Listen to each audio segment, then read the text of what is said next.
विगत दिनों आपने देखा था कि खूंटी जिले के तोरपा में बड़ी वारदात को चोरी की घटना को अंजाम दिया गया था, जिसमें 10 लाख रुपए मां शांति ज्वेलर्स से नगद चोरी की गई थी। साथ ही साथ काफी मात्रा में जो है ज्वेलरी जो है वो चोरी की गई थी। इन लाखों की चोरी थी। साथ ही साथ सरकारी विदेशी शराब दुकान में भी जो है शराब की बोतलों से भरी पेटियों की चोरी की गई थी और 18,000 रुपए नगद चोरी की गई थी। इस घटना को लेकर खूंटी के आज एसपी के द्वारा एक एसआईटी की टीम गठित की जाती है, जिसका नेतृत्व जो है तोरपा का एसडीपीओ विजय कुमार सिंह करते हैं।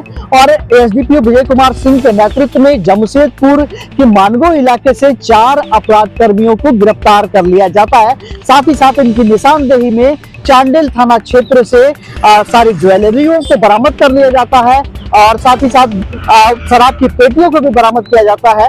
और बताते चले कि इस दौरान जो है ये अपराध कर्मी ये चोरी की घटना को जमशेदपुर से अंजाम देने के लिए खूंटी पहुंचे थे। खूंटी जिले के तोरपा में ये घटना को अंजाम दी थी। ये संगठित अपराध कर्मी है और लगातार अपराध की घटनाओं को अंजाम देते हैं। इसी कड़ी में खूंटी पुलिस, खूंटी जिले की पुलिस को, तोरपा पुलिस को जो है बड़ी सफलता अर्जित हुई और चारों अपराध कर्मी अब जो है जेल के सलाखों में आज जाने वाले हैं। सीधे तौर पे हम लोग जुड़ेंगे एसपी खूंटी से, जो कि प्रेस वार्ता में तमाम जानकारियां दे रहे हैं। तब तक मैं आपको ये बता दूं कि ये अपराध कर्मी दरअसल कई घटनाओं को पूर्व में भी अंजाम दिए हैं, ऐसा कहा जा रहा है। इनमें से दीपक कुमार सिंह, मोहम्मद अफरोज, बाबू किल्ले और साथ ही साथ अजय शर्मा, ये 4 अपराध कर्मियों को गिरफ्तार कर लिया गया है, जिन्होंने चोरी की बड़ी घटना को अंजाम दिया था। लाखों रुपए की ज्वेलरी, लाखों रुपए नगद और शराब की बोतलों की चोरी इन्होंने किया था। तो आइए सीधे तौर पर प्रेस कॉन्फ्रेंस से जुड़ते हैं, जहां खूंटी के एसपी ऋषभ गर्ग इस पूरी घटना और इस गिरफ्तारी को लेकर पुष्टि करते हुए नजर आ रहे हैं। इन्हें तमाम खबरों के लिए आप आ रहे हैं झारखंड में।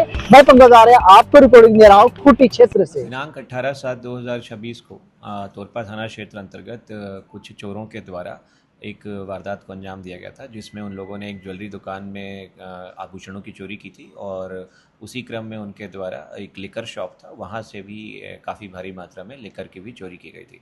उसके उपरांत हम लोगों ने कांड की संजीदगी को देखते हुए एक टीम का गठन किया, जिसने तुरंत टेक्निकल साक्ष्यों के आधार पर और हम लोगों को कुछ इनपुट प्राप्त हुआ कि ये चोर जमशेदपुर के आसपास कहीं छुपे हुए हैं। और उसके बाद हम लोगों ने उस टीम को छापामारी के लिए निकाला, तो इसमें जो लोग प्राइमरली इन्वॉल्व थे उन सभी की हम लोगों ने अरेस्टिंग की है और उन्हीं की निशानदेही के आधार पे हम लोगों ने रिकवरी भी की है। जो भी ज्वेलरी चुराई थी उनके द्वारा वो हम लोग को बरामद हुई है और जो लिकर भी इन लोगों ने चुराया था वो भी हम लोग को काफ़ी अच्छी खासी संख्या में बरामद हुआ है। इस प्रकार ये एक अच्छी उपलब्धि है और ये लोग जो पकड़ाए हैं इनका काफ़ी बड़ा आपराधिक इतिहास रहा है। इसमें से कुछ एक व्यक्ति हैं जिनके ऊपर लगभग 7 से 8 मुकदमे पार में दर्ज हैं, जो कि चोरी या फिर उसी के जैसे अपराधों के ऊपर संलिप्त रहे हैं ये लोग। तो आशा करते हैं कि भविष्य में इस प्रकार से हम लोग खूंटी में कुछ प्रकार चोरी पे अंकुश लगाने में कामयाब रहेंगे। शराब कहाँ से लेकर आया था? जेवर पूरा बरामद हो गया है। जेवर लगभग सभी बरामद हुआ है और उसका मिलान किया जा रहा है। जो कंप्लेनेंट थे उनके द्वारा जो सूची दी गई है उससे मिलान करके हम लोग स्पष्ट रूप से बता पाएंगे कि सबकी हुई है कि कुछ बचा है वगैरह। कहाँ से पकड़ा गया? इन लोगों को पकड़ा गया है जमशेदपुर से और इनके द्वारा जो सामान की रिकवरी कराई गई है वो चांडिल के पास से कराई गई है। तो कहाँ के हैं सर? ये प्राइमरली 3 व्यक्ति इसमें से जमशेदपुर के रहने वाले हैं और एक व्यक्ति इसमें आदित्यपुर का रहने वाला है। सर तोरपा कैसे पहुंचे? इन लोगों का काफ़ी लंबा आपराधिक इतिहास क्योंकि जमशेदपुर में बन चुका है, तो वहाँ पे अब ये लोग जो हैं घटनाओं को अंजाम नहीं देते हैं और ये लोग जो है अगल बगल के ज़िलों के अंतर्गत घटनाओं को कारित कर रहे हैं। इनके द्वारा रांची के नगड़ी थाना क्षेत्र में भी एक लूट की घटना को अंजाम दिया गया था और उसके अलावा इनके द्वारा बीआईटी थाना क्षेत्र में भी एक घटना को इसी प्रकार के अंजाम दिया गया है।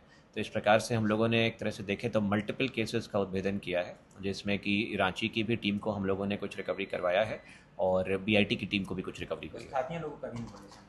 जी, स्थानीय लोगों का इन्वॉल्वमेंट? अभी तक स्थानीय लोगों के इन्वॉल्वमेंट का समाचार नहीं प्राप्त हुआ है। इसमें कुछ सुनारों के मिलने की सूचना है शामिल होने की, तो उनके ऊपर भी कार्रवाई की जा रही है। शराब कहाँ से कलेक्ट किया है?